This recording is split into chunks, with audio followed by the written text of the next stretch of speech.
Okay, well, thank you very much. Ito po, si Nico Fabian. Nandito naman po sa programa natin, Nick Talk, na Real Talk with Nico. And today is Thursday, April 23rd na po.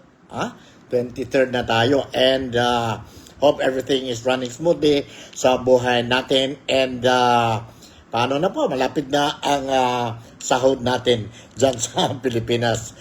Next week will be a payday again, end of the month po. So, anyway, nandito tayo sa programa natin and I would like to welcome each and every one of you, mga Filipino communities here in Malaysia, especially in Sabah. Likewise, ang overseas Filipino workers sa iba-ibang parte ng mundo, welcome na welcome kayo dito po sa programa natin, Nick Talk, The Real Talk with Nico. And of course, I do not want to forget ang mga kababayan, kaibigan at kaibigan natin dyan mismo po sa bayan natin of which we call the Philippines. Kumusta kayo? And I hope everything is running smoothly. Dito naman sa atin, sa Kota Kinabalu, medyo happy tayo kunti po. Dahil just a few minutes ago, I noticed may kunting rain tayo dito. For the past few days, mainit talaga dito po sa Kota Kinabalu. And not only in Sabah, but also in other parts in Malaysia. That includes even in West Malaysia po o dyan po sa Kuala Lumpur. But today, medyo okay ang weather natin po. Alright? And sana, I hope weather condition in the Philippines is also okay. Now, we're talking about April 22. April 22 po, medyo, it was not a good sabihin natin day for the supporters of the Dutertes, for Tatay Digong, and of course for Inday Sara Duterte, the Vice President of the Philippines. Why? Because yesterday there was two hearings po, no? One is the appeal dyan po sa International Criminal Court of Tatay Digong po, wherein they appeal for consideration ba yan? You call it for consideration on the jurisdiction. Nawala daw jurisdiction ang ICC tungkol sa kaso ni Tatay Digong. Unfortunately po, ang ICC decision was decided to reject the appeal, and it means that the confirmation of hearing of Tatay Digong dyan po sa ICC will continue po. Will continue. Most likely, it will be, kailan niya po, we expect around na by next month. By next month po, there will be a confirmation of a case of Tatay Digong dyan po sa International Criminal Court dyan po sa The Hague in Netherlands. The other hearing was the impeachment complaint carried out by the Justice Committee of the House of Representatives kahapon po dyan sa Manila, sa House of Representatives complex. And medyo mainit, and dumating na po ang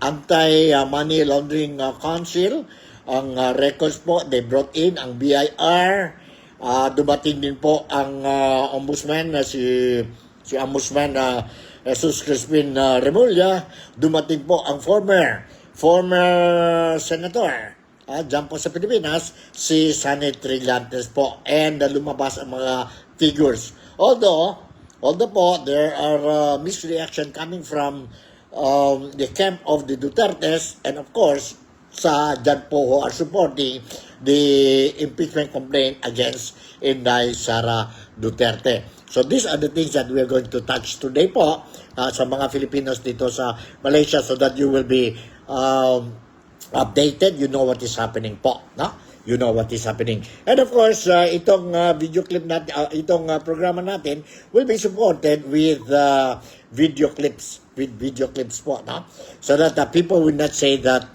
Nick Talk, The Real Talk with Nico is advocating or promoting fake news po.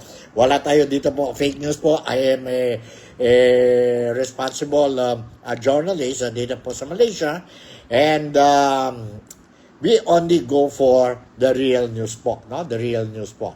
So, let me share with you a news first po regarding ang hearing ni Inday Sara Duterte dyan po sa Pilipinas yesterday. And listen carefully, listen carefully ang mga kaibigan, kapatid, and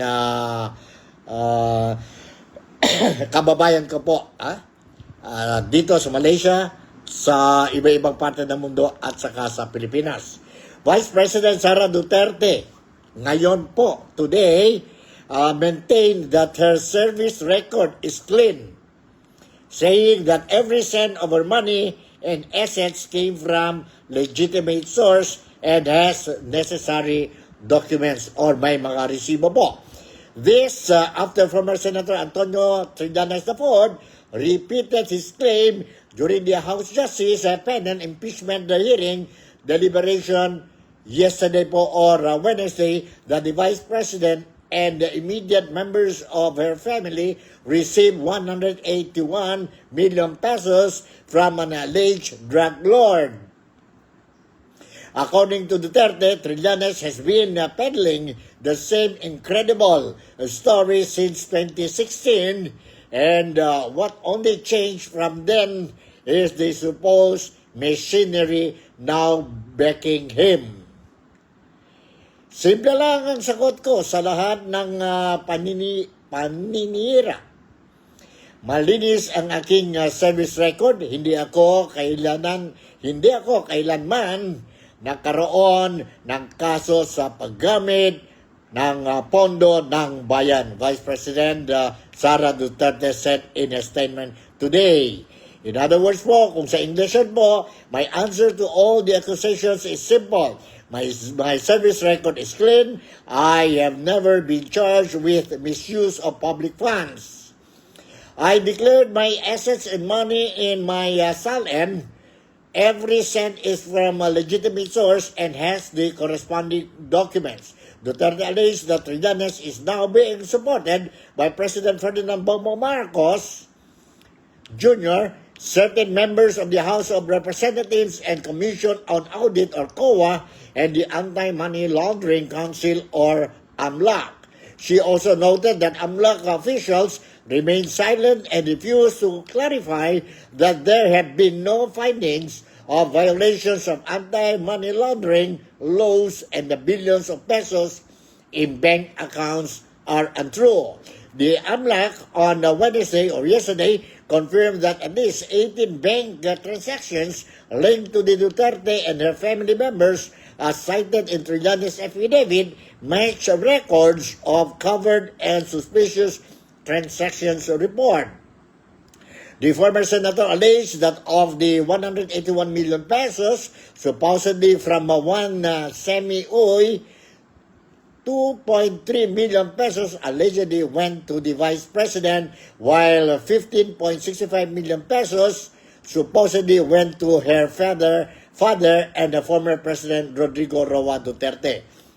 Allegations, statement niya po ni Sonny Trillanes sa affidavit niya po, but there is no supporting evidence po. No?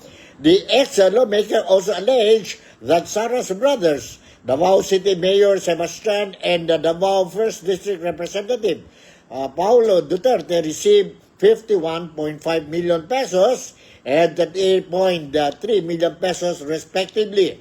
Wala din ito pong ebidensya. No? He also claimed that 42.62 million pesos allegedly went to the joint bank account of Hanilet Avincenia, the common law wife of a former president and the daughter Veronica Duterte. Another 10.65 million allegedly went to Avincenia's bank account, Trillanes said. But Vice President Sara advised the public not to be fooled by the noise of the impeachment proceedings against her. Read these tips. Real. These tips don't put money in the bank, but in suitcases, sabi ni Duterte. As the administration use and abuse of our institution for political reasons deepens, their fear of being held accountable becomes more apparent. As their accusation against me intensify, so is their silence and fear of being held accountable for the billions of pesos stolen, placed in suitcases, and brought out of the country. Yan po, sabi ni Inday Sara Duterte. Ha? So, yun po mga allegations yan po. And ang Kamara or during the Justice Committee, every change of the resource person po, si chairman ng committee, si chairwoman, Congresswoman Garville Luistro will will ask her secretary to seek for the presence of Inday Sara Duterte as to show proof that they are giving opportunity to Sara Duterte to answer ang mga allegation. But Sara Duterte insisted, until now po, from day one, insisted that he will never attend this hearing because he believes or she believes that this is not the right platform for her to answer the allegations. She said she is really ready for the or to answer itong mga allegations against her po sa proper forum, and that will be in the event. There will be a full-blown impeachment hearing po that will be sa Senado po, no? Sa Senado. That's why you cannot see si Inday Sara sa hearing po because she don't take this committee hearing as the right platform. Others are saying this is a kangaroo court, a kangaroo court po. So yun ang latest updates natin po tungkol sa hearing. And this afternoon po, na mayroon press conference ang legal team ni Inday Sara Duterte, and I was monitoring it po, and nakita natin po na sabi pa si attorney Michael Poa, sabi niya po, we cannot divulge, we cannot reveal our strategies po, no? We are just waiting for in the event there will be a full-blown impeachment hearing sa Senado po, then that's the time that they are going to answer all these allegations. In fact, he said the legal team, including Inday Sara Duterte po, is more than willing and ready to face the impeachment trial. Impeachment trial dyan po sa Senado. Dyan po sa Senado. Let's watch and listen to a portion of the speech or question and answer of Attorney Michael Poa during the press conference po. Let's watch and listen to this. Hold on, Okay, nandito po. Let's watch and listen to this. Hold on. Okay. Diba? So, we only have one target. It's not just to win, but actually to show the general public and the people of the Philippines na walang katiwalian, na walang katotohanan sa mga ikamay katiwalian na pinapatok sa ating Vice Presidente. And when we talk about vindication, last year, di ba, tinatanong kami, do you feel vindicated to the Supreme Court decision? Kami mismo nag-admit na hindi kasi wala pa tayo sa merit. So, maybe only that time will the Vice President feel vindicated. No? And that's what we're here for. We're here to protect the rights of our client, and we're here to show the evidence, to present the evidence, to test the evidence of the prosecution, and to show the Filipino people na hindi para ang ating Vice Presidente at walang katiwaliang ginawa ang ating Vice Presidente sa kanyang termino. This is as usual, ating Vice Presidente. I really admire her strength throughout all this. It's been happening since, I think, 2023, na parati siyang may atake. So, and I've seen it up close when I was with her. So, at kilala din naman ang Vice Presidente natin. She's just business as usual. She's going about her business, dito sa OVP.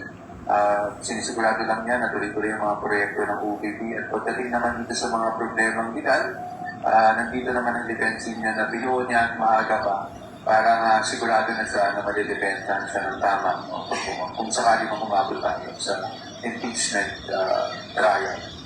Closing message, isang malaking pasasalamat na lang po sa inyong lahat at isang paumanhin because in the next few days, I will really not give so too many interviews. Hindi lang po talaga, not because of favoritism or anything like that, but because, as you know, again, we do not want to litigate this case in the media. We want to follow process. At pagdating sa media, it's really clarifications that we give. We respect yung pananaw po ng mga supporters natin and even those who are against us. So we don't want to engage in any debate with them. Clarification lang din po yung gagawin ko sa media in the next few days. At anytime naman po na sa tingin namin kailangan talagang may ma-clarify ng malaking bagay, we will always be here to give you a press call. And pag nagsimula naman po siguro yung impeachment trial, we will definitely oblige, no? In fact, that's why sinama ko rin dito si Attorney Narvasa, si Attorney Bodota, mayroon pa si Attorney Benduan, who will also help me pagdating sa communications sa media, kung ano yung mga pangyayari para lalong maintindihan ng ating mga kababayan kung ano yung mga legalidad at pangyayari na mangyayari sa trial sa pang-araw-araw. Alright, ayan po, narinig natin ang boses, ang statement made by Attorney Michael Poa po. Now, later on, I will show you what happened doon po sa Netherlands. Mauna muna tayo po itong impeachment hearing ni Inday Sara Duterte po kasi karamihan ng mga messages that I've been receiving po, they really want to know ano talaga transpired dyan po sa hearing. Okay, let me share you another video clip, no? Tungkol sa hearing po. Itong report mayroon tayo dito. Let me share with you po. And later on, marami pa tayo mga video clips wherein I'm going to share with you po also tungkol sa BIR. They submitted ang box of documents but nagiging controversial din po. And finally, they decided to go for votation po, whether to open the box or not to open the box. Later on yan po. Unang-una po, I will share with you itong video clip na mayroon tayo for all of you. For all of you muna. Ito po. Saan na ito po? Itong report. Mayroon tayo dito isang report po. And yeah, let's watch and listen to this report. Sa muling paggulat. Alright, sandali. Ito po. May report tayo dito. Okay. Impeachment hearing ni Vice President Sara Duterte sa House Committee on Justice, sumento ang diskusyon sa alegasyon ng umano'y unexplained wealth ng bise at umano'y hindi na pagdedeklara ng mga ari-arian sa kanyang salin. Simula pa lang ng hearing, may patutsada na agad ang chairman ng komite na si Representative Jerby Luistro kay VP Sara na absent uli sa hearing. Pakinggan natin itong kanyang pahayag. Kung ayaw humarap ng Vice-Presidente, hayaan natin na ang mga numero ang magkwento. Sa pamamagitan ng mga numerong ito, malalaman natin ang tunay na pagkatao sa likod ng posisyon. Siya ba ay tunay na public servant o isa pa lang private billionaire? Samantala, unang sumalang ang pagbusisi sa Statement of Assets, Liabilities and Net Worth o SALN ng BISE. Present si Ombudsman Boying Remulla at ang Central Records Division Office. Dito isa-isang kinumpirma ang bawat total net worth ng BISE sa mga taong sa ay nasa public service mula 2007 hanggang 2024. Taong 2007 nang magsimula si VP Sara bilang Vice Mayor ng Davao City. Meron sa higit 7 million pesos na total net worth at nasa 2 million pesos na cash on hand.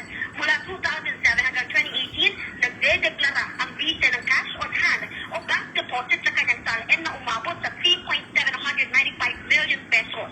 Pero simula 2019, tumigil nang magdeklara ang BISE ng detalye sa kanyang cash hanggang 2024. Kinumpirma ng Ombudsman na ng 5 walang cash declaration ang BISE.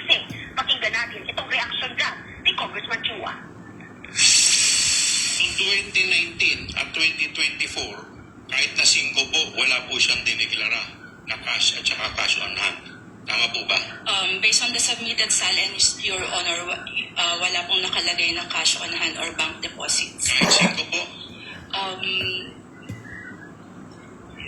Wala pong nakalagay, Your Honor. Hindi wow. Yan po ang sagot ni Representative o Congressman Joel Chua. Di wow, sabi niya. Anyway, okay, the next video clip I'm going to share with you po, I mentioned something about ang BIR po, no? They send itong mga documents, but they want that these documents will be open, no? During an exclusive session po.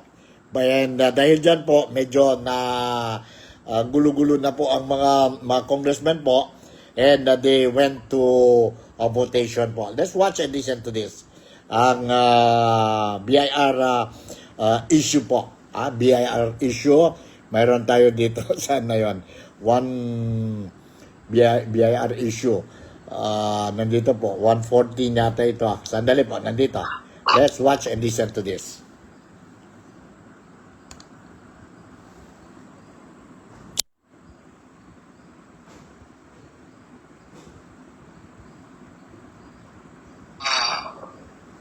The BIR apparently complied with the subpoena by bringing to us the sealed box. But because of that issue of confidentiality, we cannot open the box. Ulit ko po, Madam Chair, na hindi dapat talaga natin ilabas yung ITR ni Attorney Manscarpio dito sa hearing natin ngayon. Madam Chair. May I ask first the BIR Commissioner, if indeed the Justice Committee has no authority to open this box, then when will be the right time to see the contents of this box? Actually, Madam Chair, when we submitted the documents subject of the subpoena to the House Committee on Justice, we are very much aware as well of the requirement that the same should be in aid of legislation. Louder, Commissioner, please. And our premise when we submitted the documents is that the proceedings of the committee is also in aid of legislation. Alright, yun po, narinig ninyo. And mayroon pa tayo dito po, video clip, no? Tungkol ditong issue po. And finally, they decided to go for a votation po, no? Votation whether to open or not to open ang box, no? Ng BIR. Let's watch itong video clip po, no? Video clip that I prepared for all of you. Hold on po, saan na yun? 412 po. Committee no. Alright, sandali, nandito po. Ito talaga nangyari po kahapon dyan po sa proper hearing ng Justice Committee po tungkol sa impeachment complaint of Inday Sara Duterte. All your important possessions and opinions. I just wish to remind all the members that let us maintain the caution that we have started since day one of our proceeding. We owe that to the sovereign Filipino people to make sure that we move forward in this impeachment proceeding, and we will not be a subject matter of another petition before the Supreme Court. With that, let us rule on the motion. There is a motion to lay on the table the opening of the box. The same has been seconded. Is there any objection? Hearing. Are you objecting, Honorable De Lima? Yes, because of that's a position that I laid down. The latest position that I laid down. An objection has been registered to the motion to lay on the table the opening of the box. Let us now divide the House. Those who are in favor of the motion, please raise your right hand.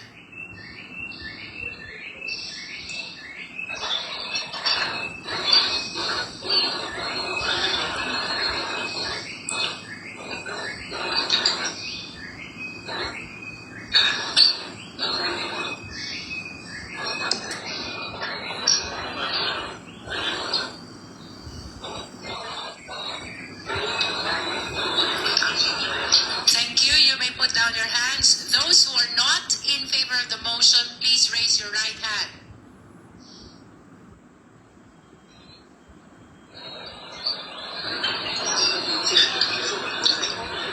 Thank you. Comsec, please submit the result of vote. Those who abstain, please raise your right hand. No one abstains.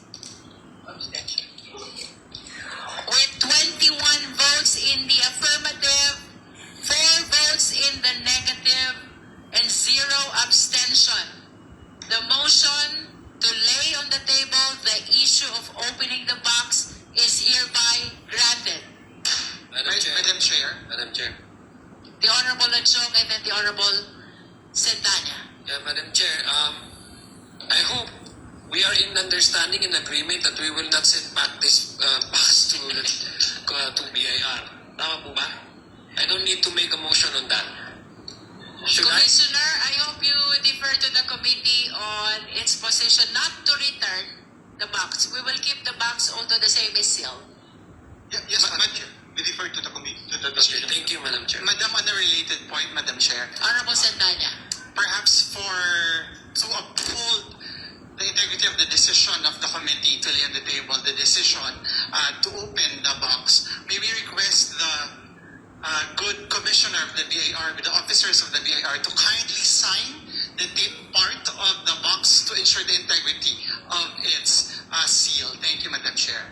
The Commissioner of the BIR is so requested to please affix your signature on the seal of this box. Ready for a getaway? Plan your trip effortlessly with the... So as to make sure that no one will open this. Madam Chair. May we provide Commissioner Mendoza with a pentel pen or a sign pen? Madam Chair.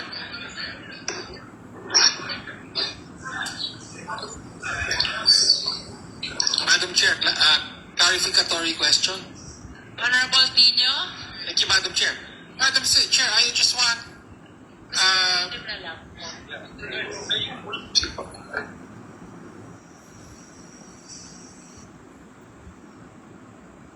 Okay, ayan po. Nakita natin po ang commissioner. He made, he affixed his signature.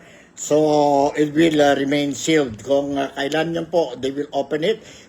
Are they going to open it in the next hearing or the final hearing po? Because we were made to understand on April 29, there will be a final hearing po.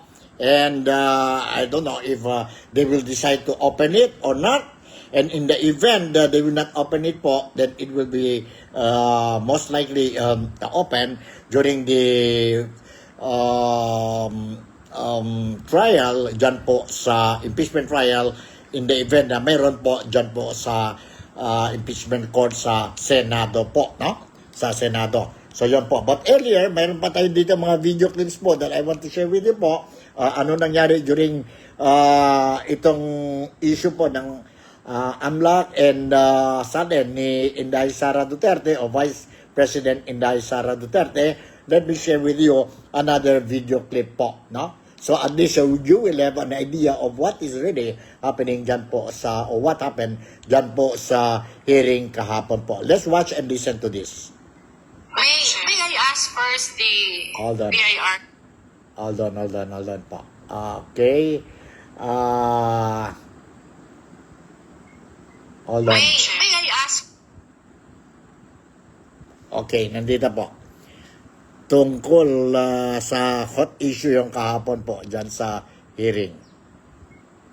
May I ask first the BIR Commissioner if indeed the Justice Committee has no authority to open this box, then when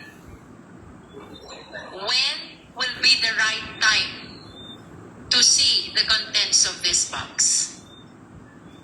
Actually, Madam Chair, when we submitted the documents subject of the subpoena to the House Committee on Justice, we are very much aware as well of the requirement that the same should be in aid of legislation. Louder, Commissioner, please. And our premise when we submitted the documents is that the proceedings of the committee is also in aid of legislation, given the plenary power of Congress to legislate.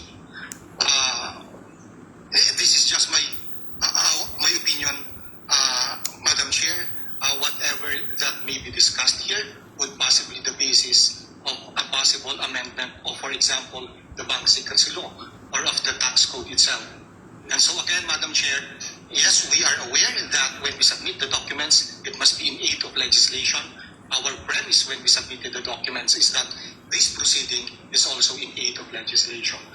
Now, only be examined if the two requisites concur in aid of legislation and in an executive session. Thank you, Madam Chair. But this is not an inquiry in aid of legislation. As clearly pointed out by the members, this is entirely different proceeding. This is an impeachment proceeding. If that is the case, Madam Chair, then Section 20A will not apply. What is Section 20? The submission of pertinent information by the Commissioner to Congress.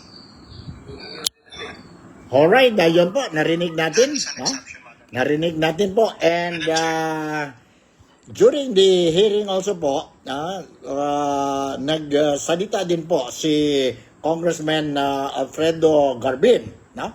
Tungkol itong issue po sa SALN, tungkol sa AMLAC po, no? Sa AMLAC. And let me share with you itong video clip po. Alright? Itong video clip, sandali. Nandito po. Let's watch and listen to Congressman Garbin. I'm saying, Alright?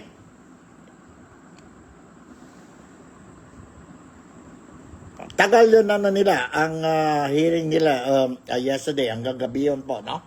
And dahil itong box, BIR box po. Nandito, let's watch and listen to this.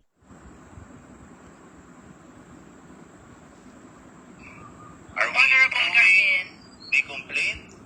Honorable It is Garbin. better left to the impeachment court to present all these documents so that the respondent will also have the right to confront those evidence presented against her and the right also to examine those specific SALN that allege misdeclarations of unexplained wealth. Honorable Garbin, I just want to state for the record that since the start of the presentation of witnesses and evidence, we've been sending notices to the Vice President, to the respondent, and as a matter of fact, even after every resource person, we are calling the Vice President to check if she is present so we can cater the opportunity to be heard that you are mentioning. Honorable Garbin, in as far as due process is concerned, I honestly believe that this committee has been amply complying in providing the same to the respondent Vice President. And let us all be reminded that this issue raised by the Honorable Garbin is already pending before the Supreme Court. So with the indulgence of the justice members, perhaps we should leave this to the judgment of the Honorable Supreme Court. Alright, yun po ang reply ni Congresswoman or Chairman ng Justice Committee ng House of Representatives, si Garville Luistro po, no? What Garbin, Congressman Garbin is saying is that hintayin na lang tayo po to talk about itong SALN, itong AMLAC, no? Doon na lang po sa full-blown impeachment trial ni Inday Sara Duterte, should there be, no? Para si Inday Sara Duterte will be given the chance, the opportunity to defend herself or explain ang mga reasons niya po, no? But hindi pumayag din si Luistro, no? Hindi pumayag si Luistro. So yun po ang sitwasyon dyan po kahapon, dyan po sa hearing. medyo mainit and exciting. And yun na po. Sa inyo. Kayo po, what do you think? How do you look at the situation po? Anyway, bahala na kayo po to make your own assessment, opinion, or observations po. What I'm trying to do is just to share with you po whatever information I have. Mga video clips meron tayo po, and for you to be able to understand what is happening dyan po sa Pilipinas, especially ang impeachment issue ni Inday Sara Duterte, ang Vice President natin sa Pilipinas po. Okay, this time around, let me share with you another video clip po, and this time, let's go to Netherlands. Yon doon po sa The Hague. Ang desisyon ng ICC on the appeal of former President Rodrigo Roa Duterte on the issue of jurisdiction po. On the issue of jurisdiction. Nandito po ang desisyon ng ICC Appeal Chamber. No? ICC Appeal Chamber. And saan na yan po?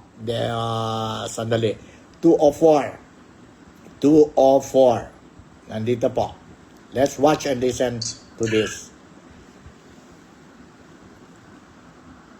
A portion. Okay, nandito po. As you're aware, the former President, Rodrigo Duterte, has made excused appearance today. The defense is represented by myself, Attorney Nicholas Kaufman, Dr. Dolph Jacobs, Attorney Davide Rancati, Maître Alexandre Desir David, Attorney Kelly Chen, and Nicholas Russo. Thank you. I note for the record that Mr. Duterte is not present in the courtroom as he has waived his right to be present and the appeals chamber has authorized it. His written waiver has been filed on the record. He is represented by his counsel.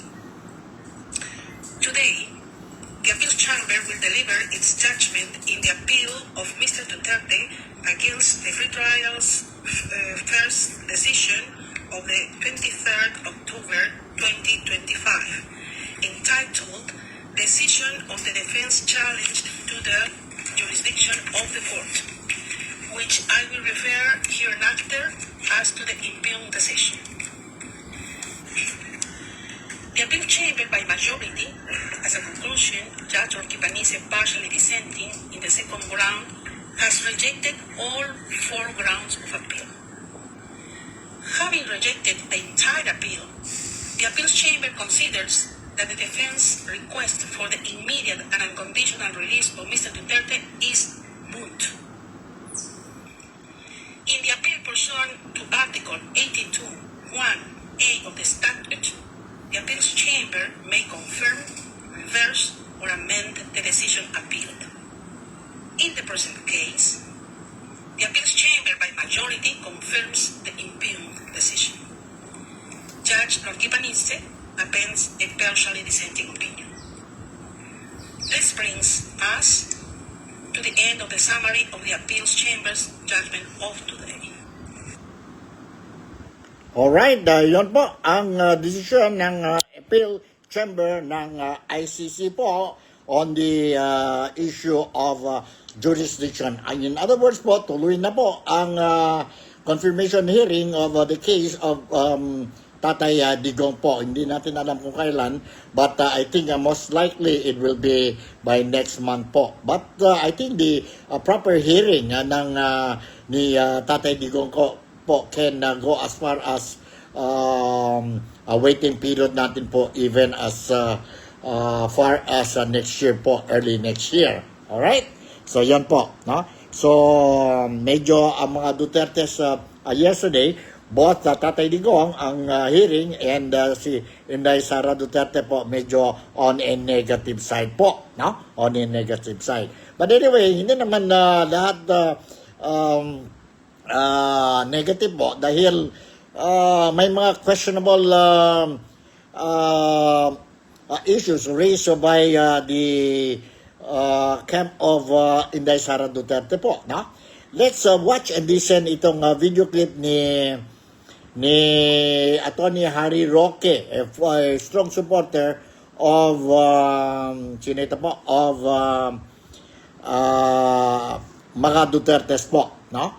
When it comes to yon mga figures presented during the hearing yesterday, kung may mga violations ba ang Kongreso or ang hearing po ang justice members or wala po, no? Nandito po ang observation statement, allegations, claim made by Attorney Harry Roque during the program with blogger Maharlika po. Let's watch and listen to this. Hindi ako naniniwala sa mga numbers na yun. Nandito po. Let's watch and listen to this.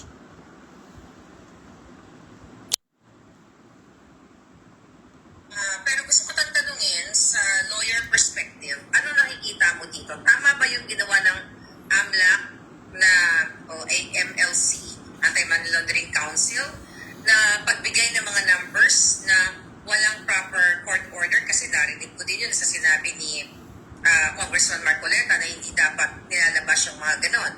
Your point of view?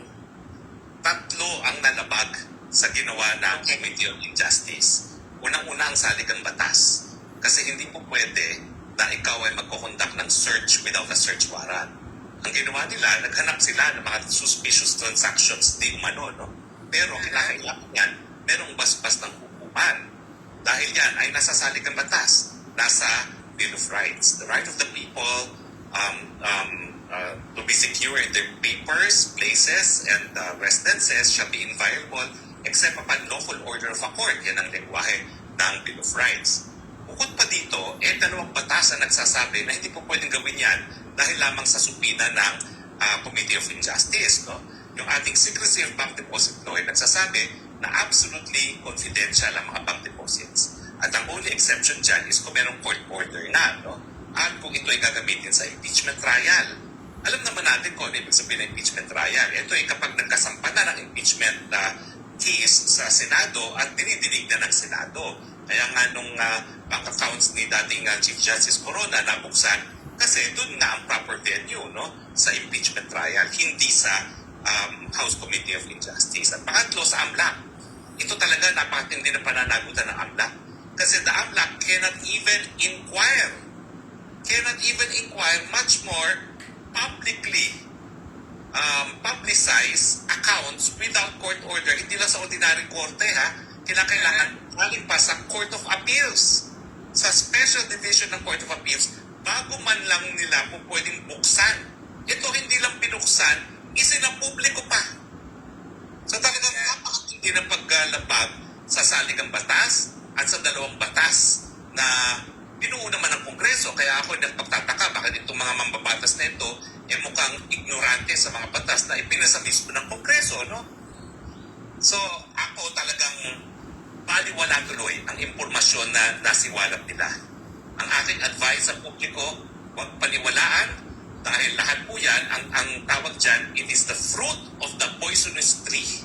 So, hindi po dapat yan pansinin, hindi dapat paniwalaan, baliwalain lang ng taong bayan dahil nalabag ang karapatan ng ating Vice President at ng kanyang esposo na nakasaad sa saligang batas at dalawang special laws. Hindi lang ordinary laws yan, ha? Special. In fact, yung pag-i-inquire, hindi pa kasama yung ipapasok isa sa publiko, ha? Dahil dapat yan confidential. Maski ikaw ay nag-inquire na, no? Dapat ni court order pa sa Court of Appeals at hindi man lang sa Regional Trial Court. Alright, narinig natin si Attorney Harry Roque, ex-spokesperson ng Malacanang during the time of former President Rodrigo Roa Duterte. Sabi niya po, it is a fruit of a poisonous tree. Yun po. Yun ang observation niya. And that's how we look at the situation po. Ano nangyari dyan po sa hearing kahapon, April 22 po. Sa palagay ninyo po, what do you think? Kayo na bahala po to make your own opinion, to make your own assessment, and kayo na din bahala po. Nandito lang tayo po to give you ang mga updates o mga importante notisya po so that lahat mga followers natin dito po sa Nick Talk, The Real Talk with Nico, you will have a clear picture of what is happening. Siguro hindi naman lahat po, but at least you will have an idea of what is happening dyan po sa ongoing impeachment complaint against Inday Sara Duterte. And let us wait until April 29 po. I will promise you po that I'm going to continue to monitor itong scheduled April 29 hearing, the last hearing po, wherein they will be voting whether mayroon ba probable cause sa impeachment complaint of Inday Sara Duterte.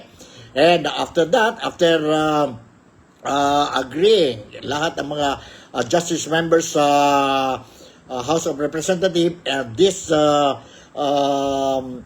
sabihin natin resulta po will be forwarded to the plenary ng House of Representatives, and then they will study and they will go for a votation wherein they need 1/3 of the total congressmen dyan po sa House of Representatives. 1/3 means 106 po. For me, I believe that the Inday Sara Duterte will be impeached. Dahil po they will be able, ang Camera will be able to get that number, 106 po. Before, during the first impeachment of Inday Sara Duterte last year, they managed to get 200 plus, but I don't think so po. They will have a lot of signatures this time po, or votes. I think makakuha nila yung po 106. Tingnan natin po pagdating sa Senado whether si Inday Sara Duterte will be convicted sa impeachment trial po. Kasi mahirapan din yan po. Impeachment procedures is a game of numbers po. It is politically motivated, and kung sino may number, then safe na safe siya po. 16 po. Sa Senado, 16 po. They have to have a vote of 16, 2/3 yata yun, no? 2/3. So, as of now, narinig natin po, medyo mahirapan talaga ang to convict si Inday Sara Duterte dyan po sa impeachment trial niya po sa Senado. Let's wait and see, and I'll make sure that you will be properly updated on the issues po, no? Maski paano, I hope nakatulong ako sa mga Filipinos dito po sa Malaysia, dito sa Sabah po, and of course ang mga kababayan, kaibigan at kapatid natin sa mga overseas Filipino workers sa iba-ibang parte ng mundo, and of course ang mga kaibigan at kapatid natin, kababayan natin dyan po sa Pilipinas. So stick with this Nick Talk, the Real Talk with Nico, and you will be properly updated po. Hindi naman siguro lahat. I won't be able to give you the breaking news, but definitely po, whatever I'm going to share with you, ang mga updates tungkol what is happening sa Pilipinas, it will still be fresh. So in the meantime, enjoy kayo po ang araw natin. Today is Thursday and tomorrow is Friday. Let's enjoy our day, and ingat lang tayo. So with this, si Nico Fabian once again would like to say, maraming salamat. Thank you very much for once again making me a part of your day today. Malaysia, Sabah, the Philippines, God bless us all. And let's not only pray for peace in the Philippines, but also let's include in our prayers ang peace for Malaysia, peace for the world. And I'll see you in my next episode. Bye! And I love you all. Take care.